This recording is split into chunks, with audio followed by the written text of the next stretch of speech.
I am Mansur Singh. Today we are honored to take the interview of a special person, Mr. Sumit Singh, who is the General Manager at Vodafone Idea. Mr. Sumit Singh, being a domain expert with over 13 years of experience across various multinational groups and brands, Mr. Sumit Singh has completed his postgraduate in marketing from Symbiosis Pune. He understands the customer behavior, motivation, and human behavior. Mr. Sumit Singh is currently pursuing a doctorate in business management.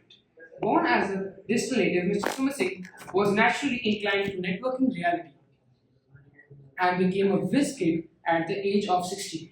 In the year 2000, he developed India's first meta search engine, HumHeyIndia.com, later renamed as Taza.com, for which he was widely recognized all over media. He understands and relates easily to his target audience, whether in real world or online.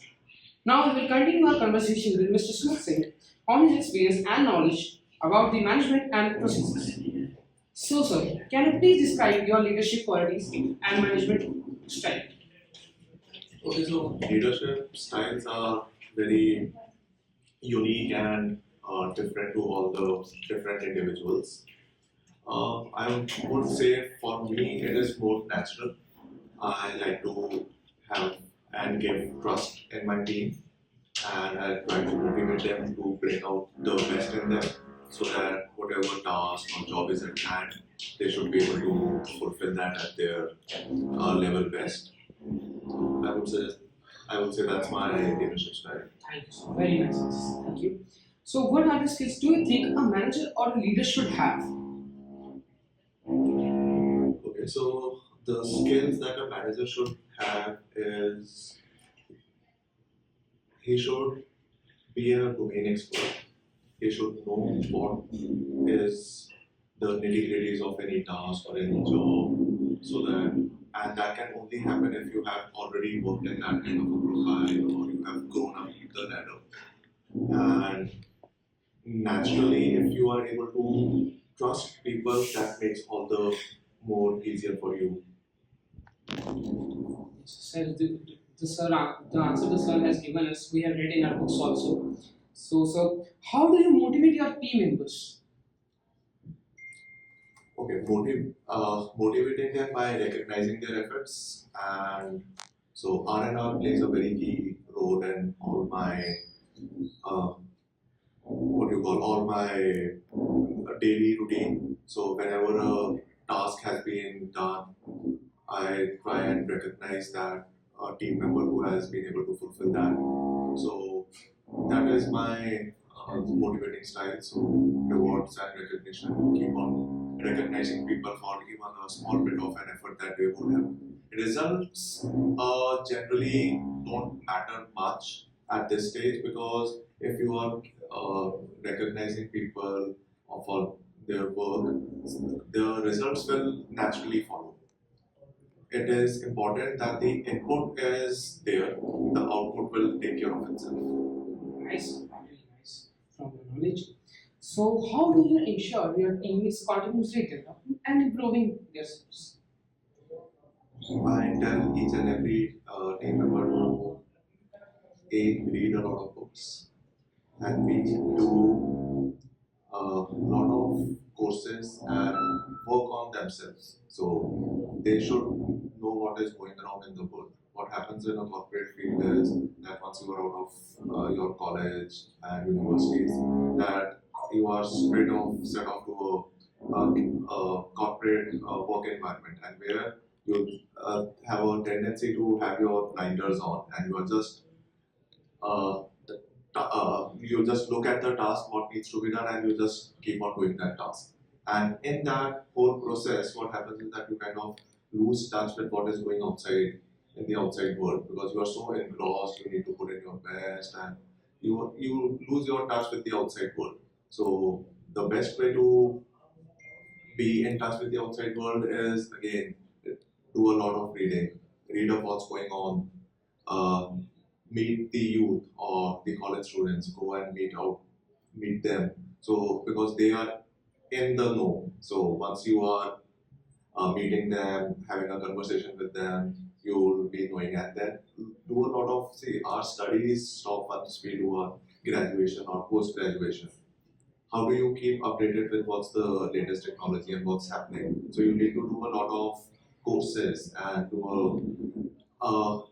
it is not possible all the time to go back to college and do, say, executive education. And so thanks to technology, there are a lot of YouTube or Coursera kind of courses available, which you can just enroll and get yourself more equipped and enhance your skills. So that is all. This is what I keep on recommending my team members also to do that. I also agree with this, sir, because technology is improving every day. So, sir, describe the time when you have to handle a very difficult employee. How do you manage that situation? Since I'm in an operations role, a sales role, it is day in and day out. I keep on getting a lot of challenges from employees that there is an issue here, there is an issue there is an issue with the whole system. So it's always better to hear him or her out, hear them out, so that whatever they want to say, there's the frustration of doing things or of not being able to achieve things. So that would have also set in. So once they are able to just get out of it or get rid of it, the employee or the team member is automatically kind of calmed down. And then you can have a rational conversation with that guy. Not when he is full of anger, not against you, but maybe against anything. And so once that thing is gone, that okay, there is someone who is listening to me, then you can have a rational conversation and maybe resolve or help him achieve whatever he was set out to achieve, and there were certain issues due to which he was not able to fulfill. Nice, thank you for that advice. So, you are saying that we have to listen our employees That is a very for the important smooth functioning of the organization. So, sir, how do you handle the performance reviews and the feedback? I have a feeling that if you are transparent with your team, with your team down below, it kind of helps. So there is a connect with the team members. The team members looks up to you and know that there is no such wall between them, and there's a very transparent way of functioning. So whatever is expected out of me is expected out of them. So we are all on the same page. So that kind of helps, and then there is no such thing like okay नहीं आपने तो ये बोला था लेकिन हमने तो करना ये था. So transparency helps, and also giving credit to the team members on whatever good things that they have done, which I had also said about a few minutes back. That also helps because they know that in case they have done something and they have been recognized, there is no way someone else would get credit for that. So there are a lot of time it plays in the corporate world that someone X person does something, but the credit goes to A. So as a manager, you have to recognize and figure out who actually needs to the credit or whom it needs to be given to. So in a way, I have a very transparent or an open door kind of a policy. So the transparency is there. So I have not had a chance in which there have been some issues in terms of performance reviews, because whatever has been tasked out, it's very clear. Every member down the line knows exactly what is expected out of him, and in case he has been able to deliver it, it will be out there in black and white. And in case it has not been able to, he or she has not been able to deliver, it again would be there out in black and white. So there's this transparency, there's this trust, and all the facts are there in black and white. Oh, thank you, sir. So, sir, can you give any example of a difficult decision that you had to make in your life or in the management? What was the outcome of that decision? Alright, so decisions we need to uh, keep on taking, which a person A may not like, but because he might feel that this has been taken to favor B. But like I said, when you have those transparency in place, there is no way that a team member can say कि नहीं ये मेरे लिए नहीं होना, ये इसका credit मुझे मिलना था, या आपने ये फैसला इसके लिए लिया है. So again, transparency, once you have that transparency in place, there is no such way that these things can come up. So, sir, always the transparent. You should be transparent. Transparency and trust. That's what I have. Okay, so thank you. So, what is your approach to strategic planning and goal setting in market? And Okay, so strategic planning and goal setting. So, the way I look at it and the way I've been doing the planning is that first we need to go back to the drawing board, have all the facts and figures in place. Whatever has happened in the past, that needs to be there. And then we need to start looking ahead or looking forward, have a forward looking approach and see where is the industry moving. And once we know or once we are able to establish how the industry would be moving, then we'll come what will our rightful share in the industry would be. And we would have facts and figures to back that, because industry would have moved in a certain way, and in the past 3-4 years we would have moved in a certain way. So drawing parallels to that, we would be able to know how we would be moving in the future also, with the same kind of input. However, if we know that after say 3 months or 6 months, there would be a separate input that would be coming in. So once we also know that whenever an input comes, input in terms of say a marketing campaign, extra money to be spent in the market, anything like that. We also know that whenever such a input would have come in the past, what result it would have given. So when a certain input would come again in the future, what is the expected output from that? So drawing parallels to the past and then identifying how the future would be, that is how the planning and say DB setting is done by me. so, sir, we have to look for the future that where the industry is going. Yes. So, describe a time when you have to manage a conflict between the team members of your firm. It happens all the time. It happens all the time because, in sales, it's very common that there is one customer who says that I want XYZ things, which XYZ product or service that we are providing. So, and it so happens that two of my sales team member would approach him, and now there is just one customer and there are two sales guys who would have approached him. So who gets the credit or who gets to pick up the order? So because both will say, no, this is my order, this is my order, and we can't go to the customer and say कि आप choose कर दो, because it does not work like that. We should not be having our issues thrown on to the customer. So that is where the conflict comes. So the way I approach them is, and way I've been doing it is that I just call the whoever the conflicting employees have hear both the sides, so that उनको ना लगे कि एक की सुनी दूसरे की नहीं सुनी. And it generally happens that I also always believe that there are always three sides to a story. The two sides of the two opposing and the truth.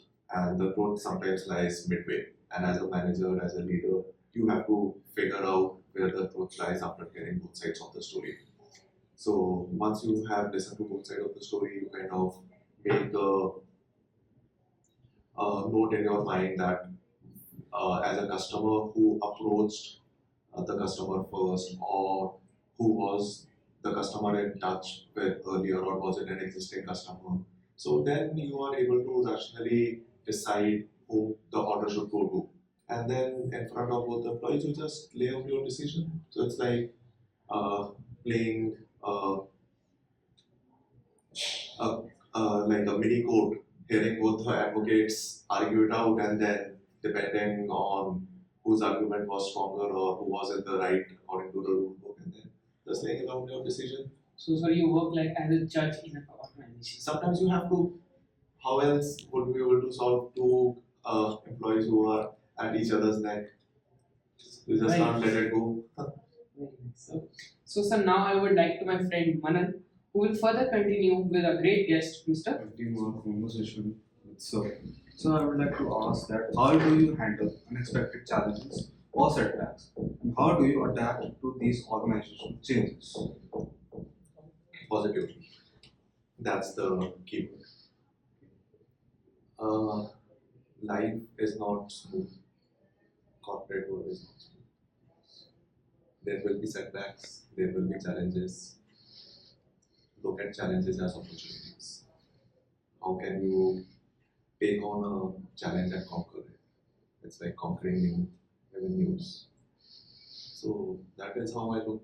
I don't get disheartened or saddened by things that may have happened in the past or are going to happen. I look at them as challenges. Uh, Having a positive spirit, or like in Sikhism we say Chardi Kala, that's very important because sometimes you also get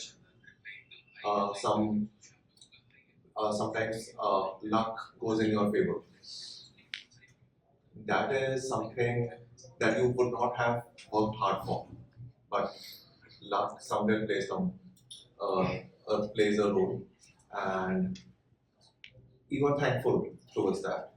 And so, in the same way, if things would have gone not in your way or not in your favor, you just kind of reconcile with the fact that sometimes things should not have gone your way, but they went your way. Uh, and so things happen. You have to remain positive and optimistic. It is a way of life. It is a way of life. You can't get disheartened, saddened by things not going your way. And I also believe the in hard work. So the harder you work, the luckier you get. So that luck may not may have a role to play in the work that you are doing right now. It may come in and play sometime, maybe some other time. So your hard work never goes waste. So it may not happen that the hard work that you were doing for say that X project outcome may not have been the way it should you were hoping for, but project Y might go your way and which you may not have put in that much of effort. So at the end of the day, it all evens out there. So how do you ensure that there is a clear communication between your team and team members? I think I kind of answered that. Transparency. I'll repeat that. So once you are transparent, the team knows that you are transparent. They know that whatever has been kind of said or emailed or communicated, there is no such way of say no distrust is there. So transparency is there. So kind of Is a key component. it's a very key component. And I find that a lot of that is missing when I see around. So I ensure that at least I am not part of that, and I have a very transparent and a trust-based relationship with all my employees. So then, how do you balance the needs of a team with the demands of an organization? Leads coming in. Sorry. How do you balance the needs of Okay. your team with the demands of the organization? I believe corporate is also it is a very top-down approach. So whatever is the vision or the mission or whatever is the task at hand, that needs to be communicated in a very clear way to the team members, and you have to bring them on board to the larger objective, which is the team, which is the organizational goal. So once the team is totally aligned, and once you have made the team aligned, I think it kind of gels with the organizational goal. And the team needs that is again, you as a leader or a manager have to play a very important role because you are the kind of the fulcrum which holds the goal and the team needs together. Whatever the team needs, and if there is something that they want or there is something that they need and which is not being able to cater to by the organization, it becomes your responsibility to ensure that those things happen.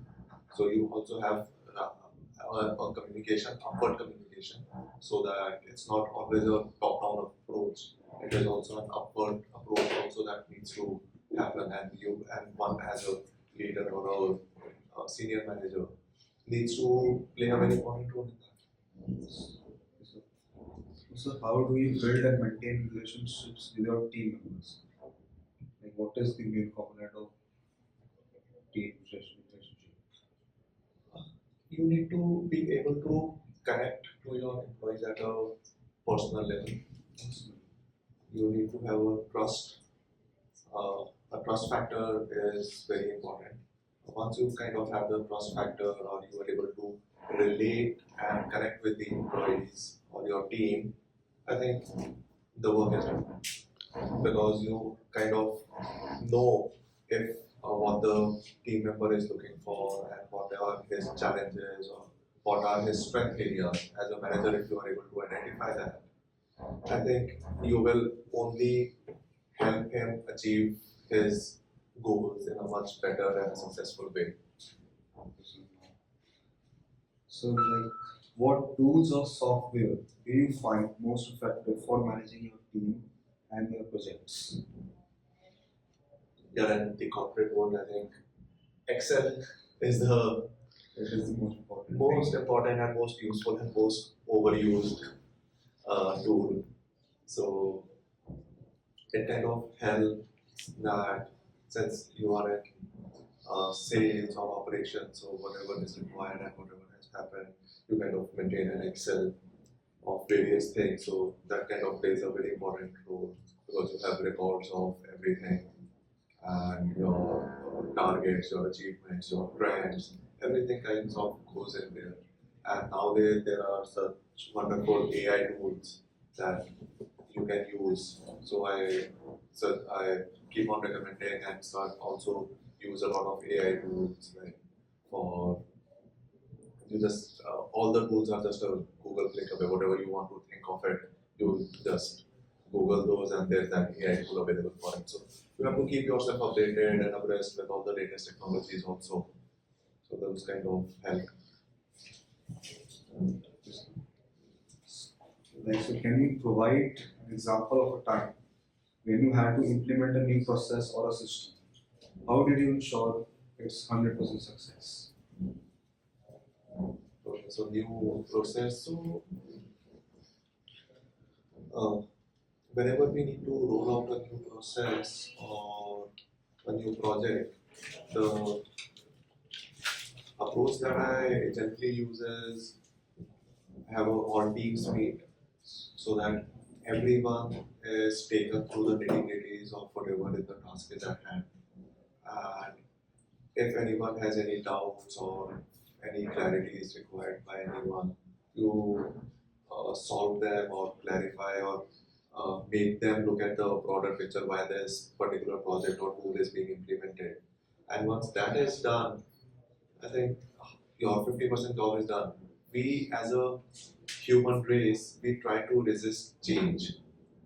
We don't like change. We are so well used to our own comfort, and we are like cocooned in a world that we are so used to that we don't like changes. So whenever there is a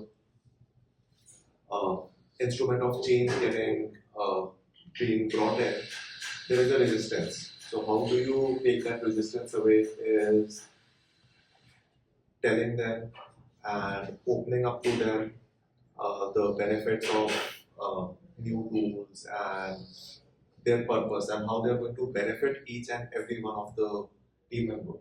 So once they know what's in it for them, they'll be more open to the change. Now moving on to the last question. How do you measure and track the success of your team?